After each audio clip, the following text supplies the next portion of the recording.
What if everything you've been told about being too much is actually evidence of something extraordinary? Stay with me, because by the end of this video, you'll understand why Carl Jung believed that the very traits society criticizes might be the keys to your deepest purpose. Carl Jung once said, "The privilege of a lifetime is to become who you truly are." But what if who you truly are doesn't fit the mold? What if your intensity, your sensitivity, your refusal to accept shallow answers aren't flaws to be fixed, but signs of a rare and powerful psychological type? If you've ever felt like an outsider in your own life, if people have called you too deep or too complicated, this isn't coincidence. According to Carl Jung's groundbreaking research into personality types, some individuals possess what he called differentiated consciousness, a way of experiencing reality that most people never develop. Here's what's fascinating. Jung discovered that these rare personalities often go through their entire lives thinking something is wrong with them, when in reality, they're operating at a level of psychological sophistication that's genuinely uncommon. But there's a catch, and I'll reveal what that is in just a moment. Today, we're exploring 8 unmistakable signs that you possess this rare personality type. If you recognize yourself in these patterns, it won't just change how you see your past, it might revolutionize your entire future. But first, let me ask you something. Have you ever noticed that your emotional reactions seem disproportionate to what others experience? There's a psychological reason for this that Jung uncovered, and it's not what you think. Sign 1, you experience emotional depth that others can't comprehend. Carl Jung discovered something remarkable about emotional intensity. He found that certain individuals don't just feel emotions, they experience what he called affect-tone complexes that create profound psychological resonance. In simpler terms, you don't just have feelings, feelings move through you like ocean currents, deep and transformative. Here's what Jung realized that most people miss: this isn't emotional instability. It's emotional sophistication. But why does society try to convince you otherwise? When you feel deeply, you're not overreacting. You're accessing layers of psychological experience that most people have learned to suppress. Jung said, everything that irritates us about others can lead us to an understanding of ourselves.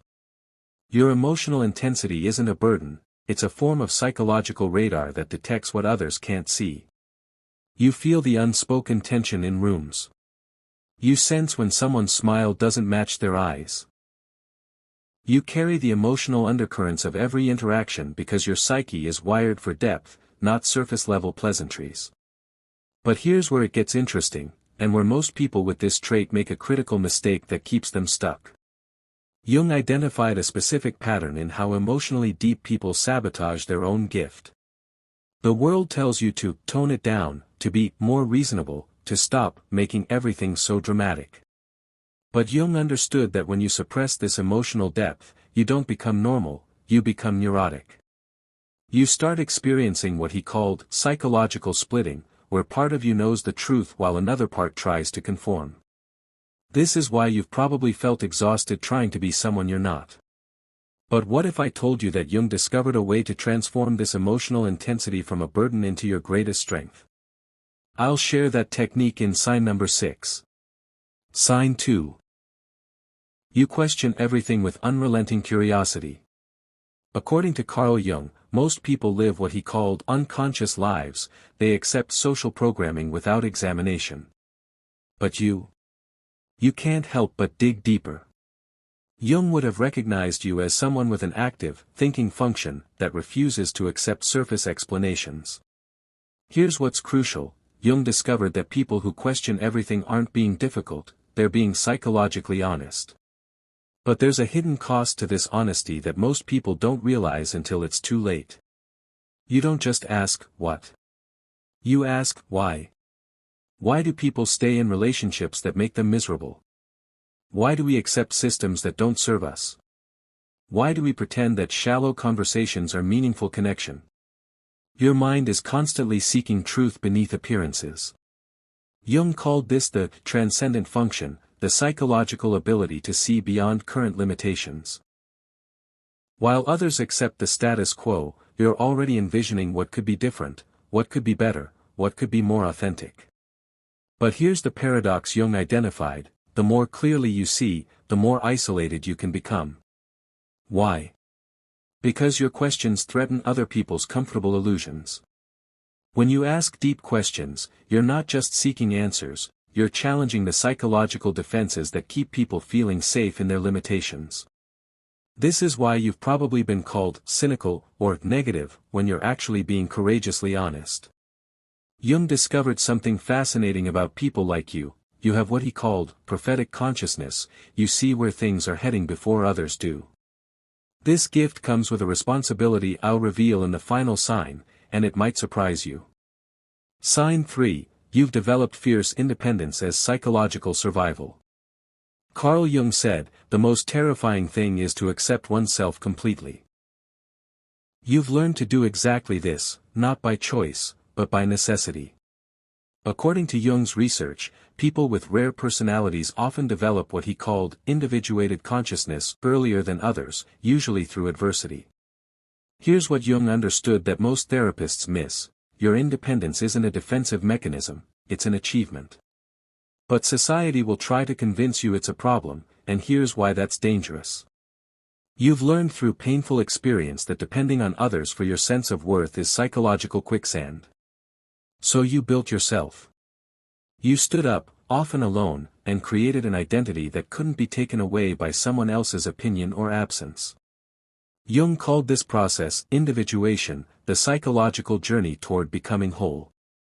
Most people never complete this journey because it requires facing what Jung termed the shadow, all the parts of yourself you've been taught to reject.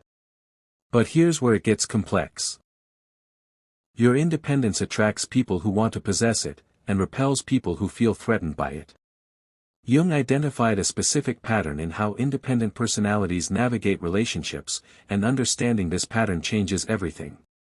You don't need someone to complete you because you've done the psychological work of becoming complete. This means you don't seek relationships from desperation, you seek them from choice. You don't want someone to save you, you want someone to stand beside you as you both continue growing. Jung discovered something profound about people who achieve true independence: they become magnets for both authentic love and manipulative control. The key is knowing the difference, and I'll show you Jung's method for identifying this in sign number 7. Your solitude isn't loneliness, it's sanctuary. It's where you remember who you are beneath all the roles and expectations. And that's self-knowledge. Jung said it's the foundation of all psychological health. Sign 4, you possess intuitive awareness that borders on psychic. Carl Jung revolutionized psychology when he identified intuition as a legitimate psychological function. He said, intuition is perception via the unconscious that brings forth ideas, images, possibilities, ways out of a blocked situation by a process that is mostly unconscious. Here's what Jung discovered that science is only now proving: some people's nervous systems are wired to pick up information that others miss entirely. But this gift comes with a burden that can destroy relationships if you don't understand how to manage it. You don't just observe people, you read their psychological state. You notice the micro-expressions, the energy shifts, the words they don't say. Jung would have recognized this as evidence of what he called active imagination, the ability to perceive beyond the obvious. When someone says they're fine, but their body language screams distress, you can't unsee it. When there's tension in a room that everyone else seems to ignore, you feel it in your bones. This isn't paranoia, it's psychological sensitivity operating at a high level. But here's Jung's warning: if you don't learn to protect this sensitivity, it will exhaust you. He identified a specific technique that allows intuitive people to maintain their awareness without absorbing everyone else's psychological chaos. According to Jung, people with strong intuitive function often become unconscious therapists. They end up doing emotional labor for everyone around them. You regulate conversations, diffuse tension, and carry unspoken pain because you can't help but perceive it. Jung made a startling discovery about intuitive personalities: they often lose themselves in the process of understanding others. There's a specific psychological trap that catches almost everyone with this trait, and recognizing it is crucial for your well-being. The danger is that you become so skilled at reading others that you forget to check in with yourself. You become externally focused, constantly scanning for emotional data, while your own needs go unmet and unexpressed. But when Jung worked with highly intuitive individuals, he found they could transform this sensitivity from a burden into a superpower. The secret lies in understanding what he called psychological boundaries, and I'll reveal this technique in just a moment. Sign 5, you crave meaning over social acceptance. Carl Jung observed, the privilege of a lifetime is to become who you truly are. But what if being true to yourself means rejecting everything society tells you to want? Jung discovered that certain personalities are psychologically incapable of living inauthentic lives. Here's what Jung realized about people like you. You don't choose meaning over popularity, your psyche demands it. But this creates a specific type of psychological conflict that can be devastating if you don't understand what's happening. You've probably tried living for external validation. Maybe you followed the script, said the right things, played the expected role. But Jung would have recognized the symptoms immediately, that gnawing emptiness, that sense of betraying something essential, that quiet desperation beneath the applause. According to Jung, when you live against your psychological type, you don't just feel uncomfortable, you develop what he called neurotic symptoms. Your psyche literally rebels against inauthenticity. Jung made a disturbing discovery: most people never experience genuine meaning because they're too afraid of social rejection. But people like you face a different challenge, one that's both harder and more rewarding. You can't pretend that shallow goals matter. You can't get excited about achievements that lack substance. You can't build relationships based on convenience rather than connection. Your psychological makeup won't allow it. This is why you've probably felt like an alien in your own culture. But Jung identified something remarkable about people who prioritize meaning: they become evolutionary catalysts for human consciousness. When you refuse to settle for less than authentic connection, you force others to confront their own inauthenticity. When you ask the questions others avoid, you create space for truth. When you live according to your values rather than your fears, you give others permission to do the same. But here's Jung's most important insight about meaning-driven personalities: you have a psychological responsibility that goes beyond personal fulfillment. I'll reveal what that responsibility is in the final sign, and it might change how you see your entire life purpose. Sign 6. You've outgrown people and environments that once fit. Carl Jung said, the greatest tragedy of the family is the unlived lives of the parents. But what happens when you refuse to live an unlived life? What happens when you grow beyond the psychological limitations of your environment? Jung discovered something profound about psychological growth: it's often a solitary journey. But there's a specific type of grief that comes with evolution, and understanding this grief is crucial for your continued development. You've likely experienced the painful realization that people who once knew you don't anymore. Not because you've become difficult or superior, but because you've shed layers of conditioning that no longer serve you. Jung called this process psychological death and rebirth. Here's what most people don't understand about outgrowing relationships: it's not a choice you make, it's a consequence of becoming authentic. But Jung identified a way to navigate this transition that honors both your growth and your past connections. The friends who knew you when you were shrinking, when you were people-pleasing, when you were suppressing your truth, they remember that version of you. And sometimes they want that version back because it felt safer, more predictable, easier to understand. But you can't go back. Jung understood that psychological evolution is irreversible. Once you've seen behind the curtain of social conditioning, once you've tasted authentic living, you can't return to unconscious conformity. Jung made a startling observation about people who outgrow their environments: they often experience what he called the dark night of the soul, a period of profound loneliness that tests their commitment to authenticity. This isn't ordinary loneliness. It's existential isolation, the recognition that your path is unique, that your perspective is rare, that your growth might mean leaving behind everything familiar. But Jung discovered something beautiful about people who successfully navigate this transition: they attract relationships of extraordinary depth and authenticity. The key is understanding his concept of psychological resonance, how authentic people find each other. When you stop performing and start being, when you stop shrinking and start expanding, when you stop apologizing for your depth and start owning it, something shifts in your entire relational field. Sign 7. You offer profound presence in a distracted world. According to Carl Jung, the meeting of two personalities is like the contact of two chemical substances. If there is any reaction, both are transformed. But what if you're the type of person who creates transformation simply by showing up authentically? Jung identified a rare quality that some people possess, the ability to create what he called psychological holding space. If you have this gift, you already know how much it costs you, but you might not realize how rare and valuable it truly is. When someone speaks to you, they feel seen in a way that's uncommon. You don't just listen to their words, you perceive their underlying emotional state. You don't offer quick fixes, you offer deep witnessing. You don't rush to judgment, you create space for truth to emerge. Jung understood that this level of presence is actually a form of psychological healing.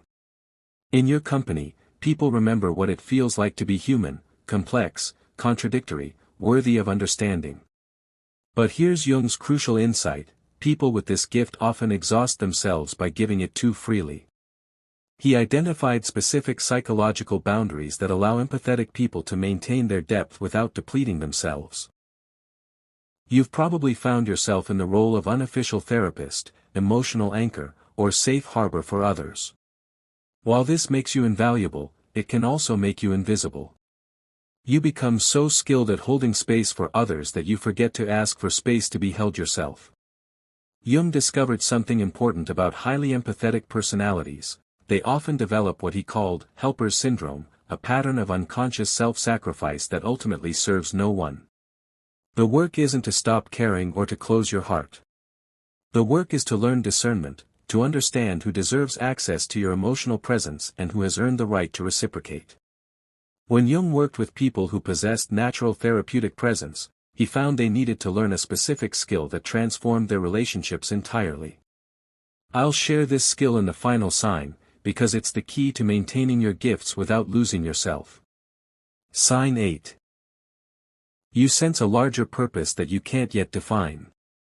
Carl Jung said, your vision becomes clear when you look into your heart. Who looks outside, dreams. Who looks inside, awakens. If you felt a persistent sense that you're meant for something more than the ordinary, Jung would have recognized this as what he called the transcendent function, your psyche's drive toward individuation and purpose. Here's what Jung discovered about people with undefined but urgent purpose: they're not delusional or grandiose, they're responding to what he called archetypal calling. But there's a specific way this calling can become distorted, and understanding this is crucial. You felt it, that restless knowing that you have something to contribute, something to build, something to say. It might not be clear yet, but it's undeniable. Jung understood this as evidence of what he called creative potential seeking expression. This isn't about fame or recognition. It's about alignment, the psychological necessity of living in harmony with your deepest nature. Jung found that people who ignore this calling often develop what he termed neurotic symptoms: anxiety, depression, a sense of meaninglessness. But here's Jung's most profound insight about purpose-driven personalities: your calling isn't just personal, it's transpersonal. You're not just here to fulfill yourself, you're here to serve the evolution of consciousness itself. Jung believed that individuals with rare personalities serve as bridges between the unconscious and conscious realms of human experience. Through your depth, your questions, your refusal to accept shallow answers, you help humanity grow. This is why you can't settle for ordinary. This is why surface-level connections feel empty. This is why you'd rather be alone than pretend. Your psyche knows you have work to do, and that work requires authenticity, depth, and courage. But Jung also warned about the inflation that can come with recognizing your purpose. The key is holding both humility and power, understanding that you're special without believing you're superior. Carl Jung spent his entire career studying personalities like yours. He called people with these traits the differentiated, individuals who have developed psychological complexity that allows them to see, feel, and understand at levels most people never reach. If even half of these signs resonated with you, you're not just different, you're part of what Jung called the leading edge of human consciousness. You're one of the people pushing our species toward greater awareness, deeper truth, more authentic connection. Yes, it's lonely sometimes. Yes, it's misunderstood. Yes, it requires more courage than most people will ever need. But Jung believed that people like you are essential for humanity's psychological evolution. Your sensitivity isn't a weakness, it's a superpower. Your intensity isn't too much, it's exactly what the world needs. Your refusal to settle isn't difficult, it's brave. Carl Jung once said, "The most terrifying thing is to accept oneself completely." You're learning to do exactly that, and in doing so, you're giving others permission to do the same. Drop a comment below and tell me which of these signs felt most true to you. Share this with someone who needs to remember their own psychological rarity. And subscribe, because we're just beginning to explore the depths of what makes you extraordinary. Remember, you're not too much. The world is too little. And Jung knew that people like you are the ones who change that.